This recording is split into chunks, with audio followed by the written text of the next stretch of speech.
Hi, everyone. Welcome back to Science Monday. Happy Monday. Happy Science Monday. I found two interesting articles while I was boarding class today, and I wanted to share them with you. So let's get into it.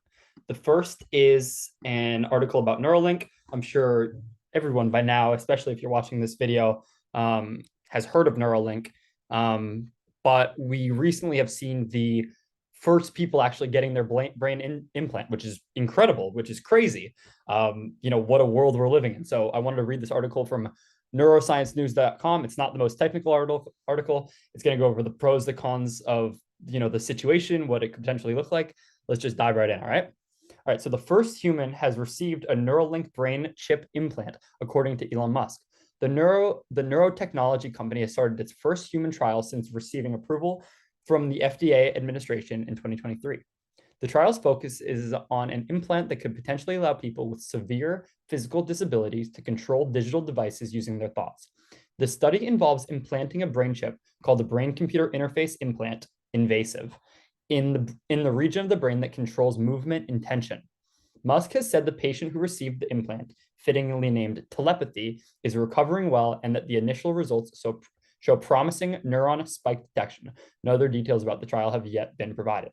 Okay, so basically what neuron spike detection means is that the device is able to read the patient's brainwaves. Okay.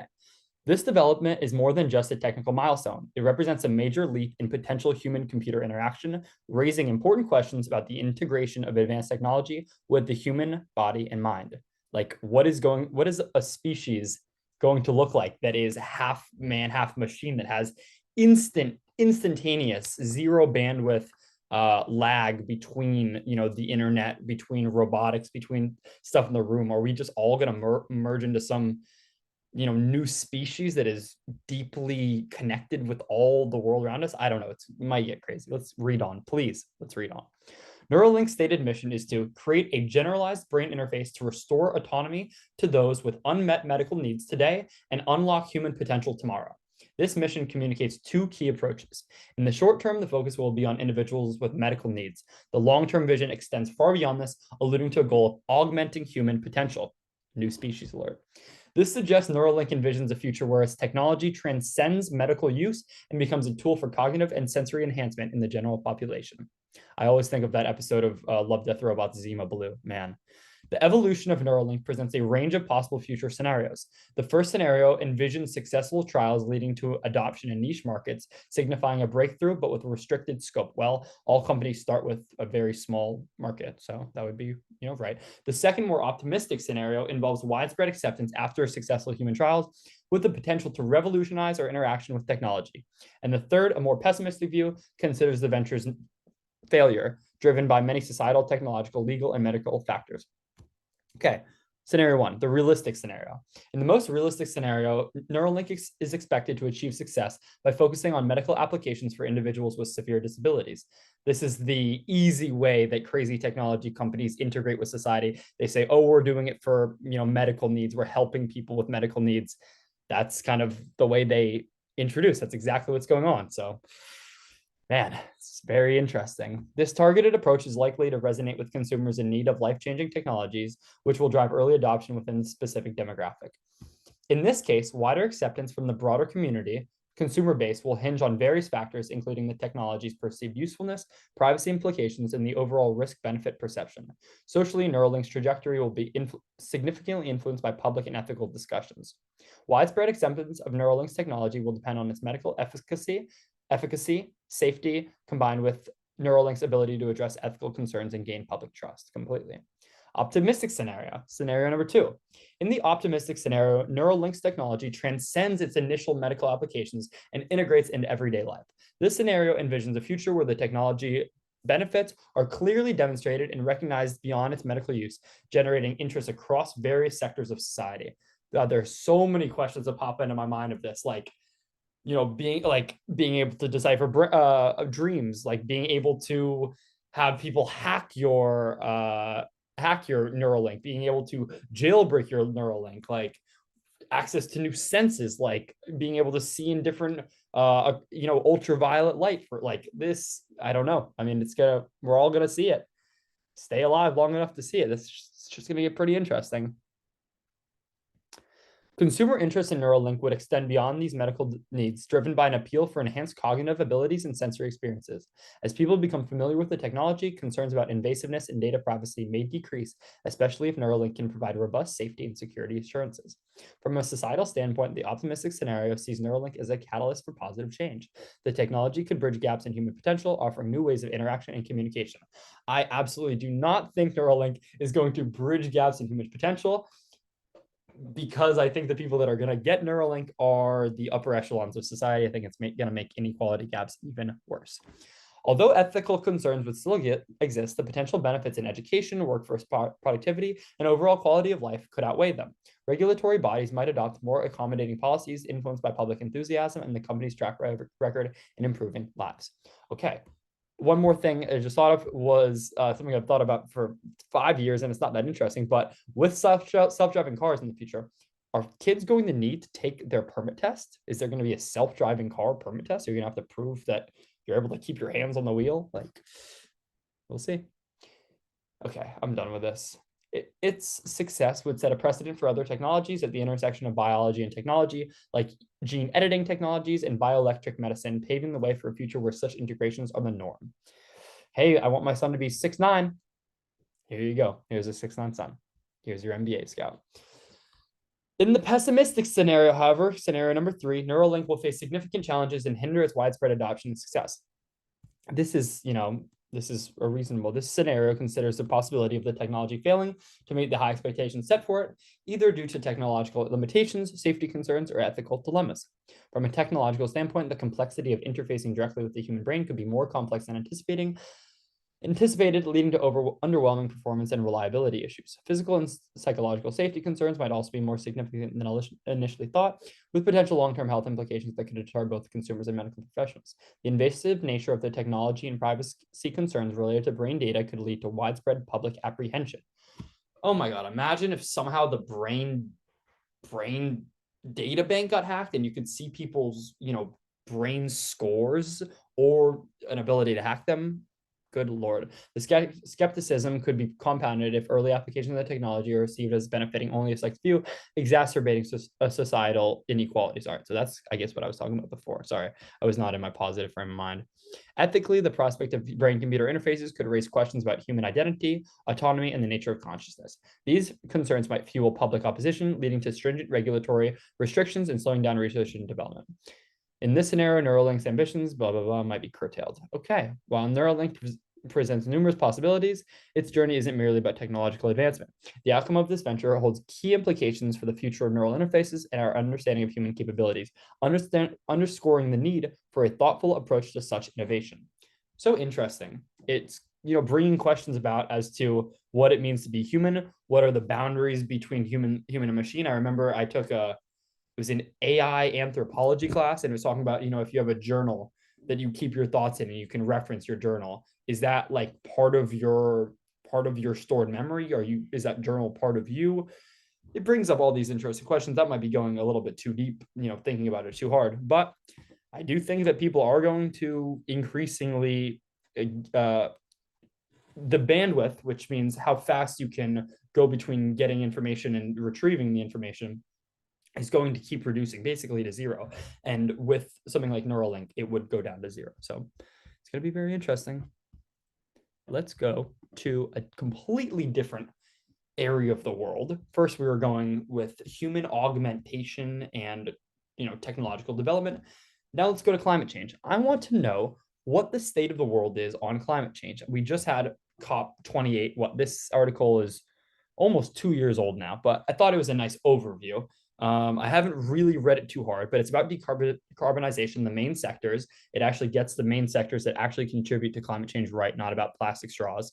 And it's about a woman named, from a woman named Renee Cho, who's been writing on the topic of climate change I looked at her LinkedIn for about 20 years. So I think pretty reputable. Who is she getting funded for? You guys tell me, please.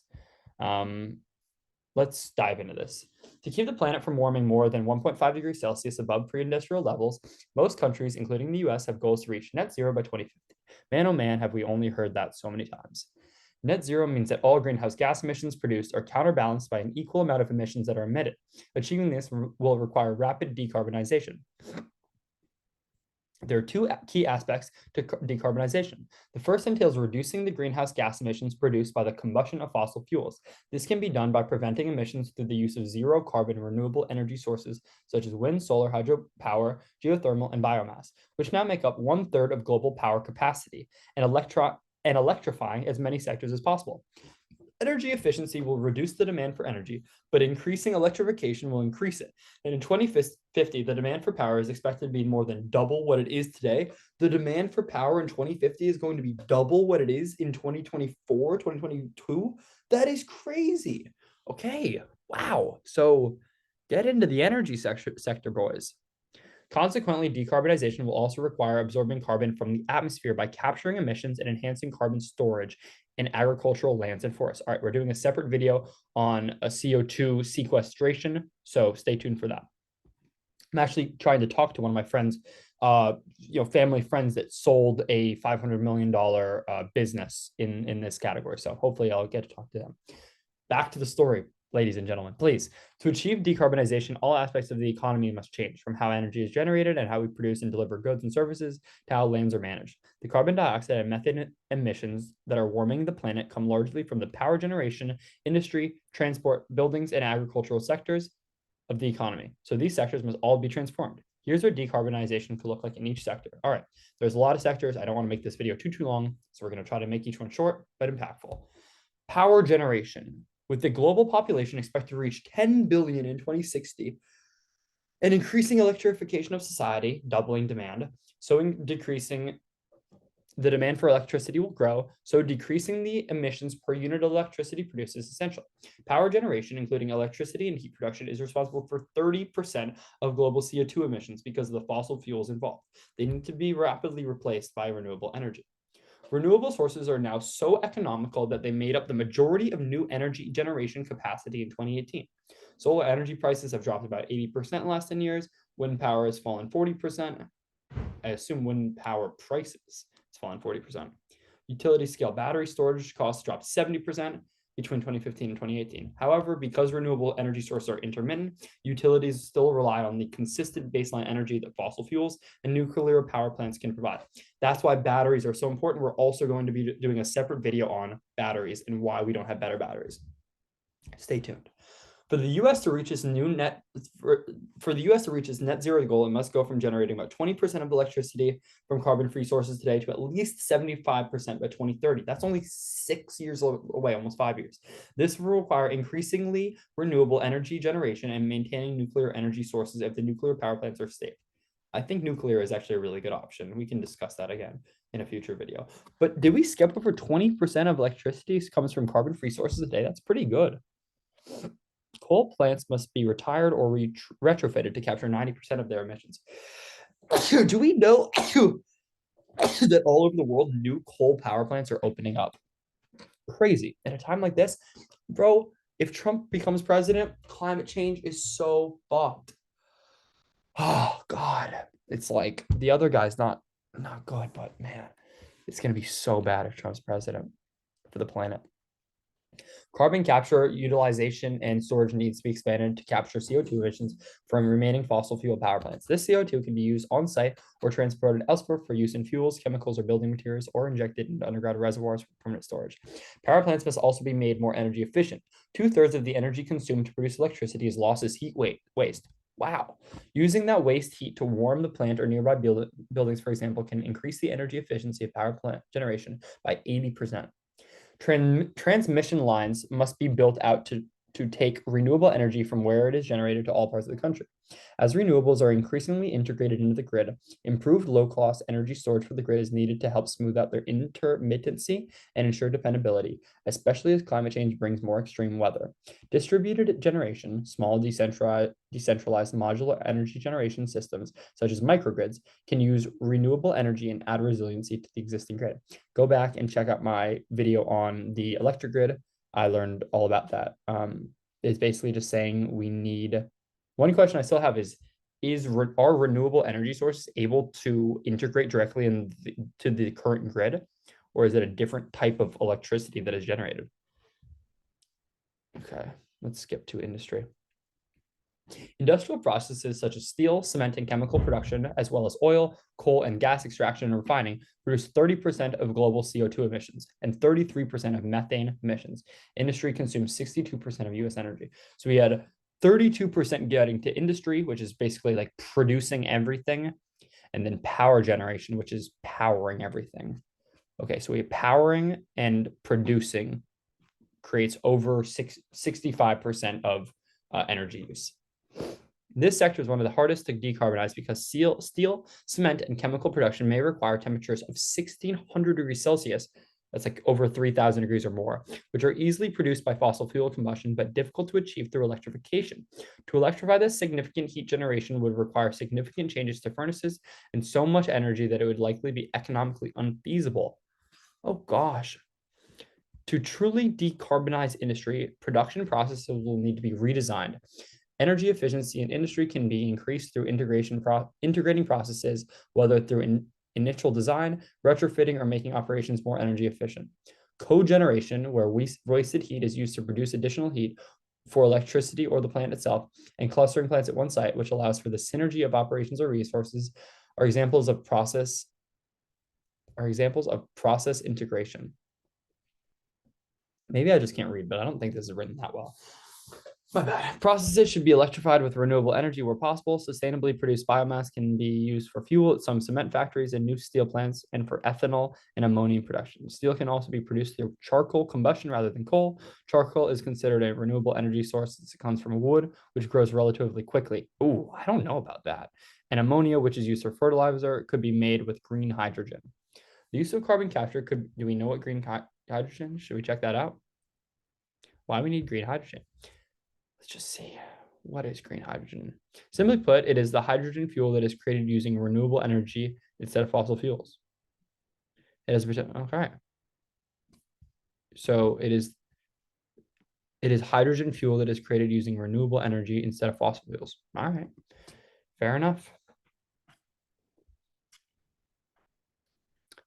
Okay, so we have industry, production, transportation. Transportation is the one everyone thinks about. It's the one Musk is trying to solve, even though, oh man, we got problems with electric vehicles too. Dude, do we realize how bad mining is? Like just in general mining. I mean, I know it's essential and it's not going to stop, but have you seen pictures of what's going on in Africa? And do you guys know about what's going on with China and the Belt and Road Initiative about how it's trying to basically debt trap Africa and also simultaneously reroute itself as the center of global trade and also basically rape Africa for all of its materials, as always happens to Africa. Onward. Transportation and transport, including aviation and maritime, generate 19% of CO2 emissions. So this is about 80% of global emissions. To reach net zero in the US, 50% of all new vehicles must be zero emission by 2030. This means they need to be electric vehicles powered by renewable energy or hydrogen fuel cell vehicles. More EVs on the road will necessitate expanding the EV charging station infrastructure across the country, as well as developing better and cheaper batteries. Enhanced vehicle performance and fuel efficiency are also important for decreasing emissions. Mass transit options and the railroad network need to be expanded, as well as car sharing services. For long-haul trucking, which is difficult to electrify, low-carbon fuels such as hydrogen and synthetic liquid fuels can also be used. Aviation, which is responsible for 2.1% of global CO2 emissions, is considered the most difficult sector to decarbonize. Aviation's emissions can be reduced through improved air traffic management, such as using more direct routes. Okay, so maritime transport runs on heavy fuel oil, producing 2.5% of global emissions. So, okay, so planes and boats are 5% of global warming, basically. It's interesting. Didn't know that statistic. Buildings. Okay, buildings are responsible for 6% of CO2 emissions. Let's see what else. See, agriculture and land use. Agricultural energy use and practices generate 1% of CO2 emissions and 38% of methane emissions. Okay, so that's what it is. I was going to say, because don't cows' farts contribute to climate change so much, apparently, and our love for beef? I mean, how many cows are there in the world? How many cows are in the world? Damn, about 1 billion. I mean, I guess that's I guess I was kind of thinking there would be more. I don't know. A billion cows? Yes, that's good. India's probably psyched. Carbon emissions can be reduced through more sustainable farming practices such as regenerative agriculture that enhances soil carbon storage, protects biodiversity. Consumers can help by reducing their meat and dairy intake. Dude, this pisses me off. After everything we just saw, I don't like, yeah, it's good for the individual to be conscious about what they're doing, but like, dude, it's industry, transportation, and power generation that are doing the massive bulk of climate change. Like the responsibility really doesn't fall on the individual. Like when someone's creating 90, 80, 90% of the problem, it's the person that is producing 80, 90% of the problem that should change their ways, not the person that's contributing 1%. Like, is that unreasonable? This is why I think people, conservatives, whatever, disagree with all of climate change because they think climate change is a ploy for the global government to put restrictions on them, which it seems to be. Like the fact that we're thinking about carbon passports and like this crazy stuff, like not being able to eat meat, whatever, that is absolutely insane. It needs to be, we need to not have the CEO of COP28 be the head of Saudi Aramco or whatever it is. Like that is absolutely outrageous. We need to stop using oil. I mean, and I don't agree with the people that are standing in front of the cars stopping people from driving. Like I would have run them over too if I was freaking driving. But you can't use that against me to court. Let's joke, whatever. I think that these people are just, they're well intentioned, but it's not right. It's like it needs to come top down. Honestly, I think bottom up climate change is very difficult. I don't know if that's the way to go. It needs to be public private. I'm trying to get into it at HSBC. That's my two top choices are like public sector groups, hopefully to work with governments and large organizations that control like a lot of money, like the World Bank, and also the UN, which makes it's a huge decision maker, and also renewable energy about how to implement greater renewable energy projects. Um, some countries are on their way, yeah, but okay, China are further along to meet their net zero goals than many other, mainly because of the natural resources they are blessed with. Dude, Norway generates 97% and Paraguay 99% of their electricity from renewable energy, mostly hydropower. China, Denmark, and UK that have targets for energy efficiency along with the policies and investments to support them. The US and China installed the most wind and solar PVs in 2019. And almost 25% of China's electricity energy is electricity rather than natural gas or oil. Germany recently announced plans to get all of its electricity from renewable sources by 2023, 2035. Jesus, I can't read right now. If you guys are still listening, you're incredible. I mean, can we just be done here? I literally can't even read. It will likely take 275 trillion by 2050 to decarbonize the sectors above, with power generation, transportation, and buildings using 75% of the spending on physical assets. So we have $200 trillion in the next 30 years going into physical assets, hypothetically, ideally. Research has predicted that to completely decarbonize industry would take 4 to 9 times as much zero carbon electricity as it would if we were to do nothing to decarbonize it. So the cost of electricity is expected to rise as renewable energy sources are expanded and the grid infrastructure is built out. Oh my God, see, this is the problem. Energy costs have to go down. Oh my God, this is the most frustrating situation. No, everyone competes on price. I wish there was some way I could actually imagine if I could solve the internalizing the externalities problem. Do you guys know what I'm talking about? Like internalizing externalities. Like oil should cost more than renewable energy because it will cost us more in the long term. It's so crazy. It's so crazy. I'm trying to get into it. I just don't know what to do. I mean, should I be talking to leaders? What do I even say? Everyone wants renewable energy, but no one wants higher gas prices. Did it just say? Did it say 4 to 9 times as expensive? Completely decarbonized industry would take 4 to times as much zero energy electricity as it would if we were to do nothing to decarbonize. I don't even know what that means, but that's crazy. I think if it's more expensive, that's so bad. Renewable energy also threatens the business model of the grid where people pay utilities for the power and fossil fuel interests are pushing back, Cohen added. For example, the California Public Utilities Commission is considering a grid integration tax on people who feed extra energy from their solar arrays back into the grid. A tax or a rebate? Reaching 100% decarbonization also depends on new technologies that are still costly and not yet at scale. Biofuels are expensive and supplies are limited since they could compete with food for land. Oh my gosh, it's a real situation. The government needs to take massive investment in science and into these new technologies to accelerate the decarbonization process. We're already $20 trillion, $30 trillion in debt.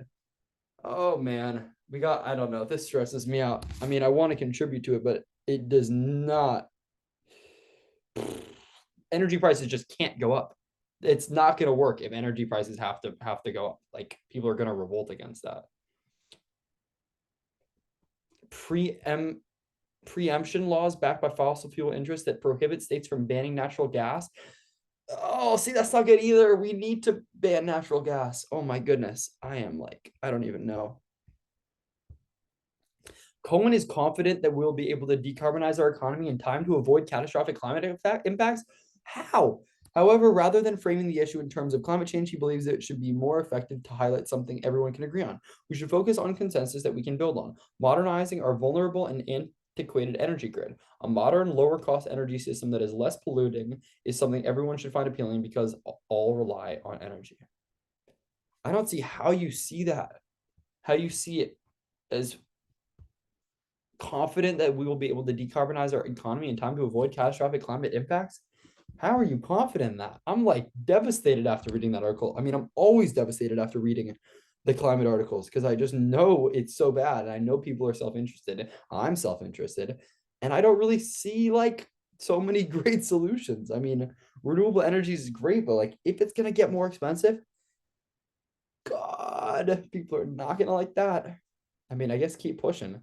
And I really don't want there to be like authoritarianism, tyranny about you can travel and what you can eat. That's going to cause massive social unrest. Andrew Tate's not going to be happy about that. But also, climate change could get to a point where there's unbelievable flooding, unbelievable sea level rise. I mean, it's probably going to happen already. It's probably already happening. It is already happening. Like we're seeing crazy weather phenomenons. We're seeing the reverse of El Nino.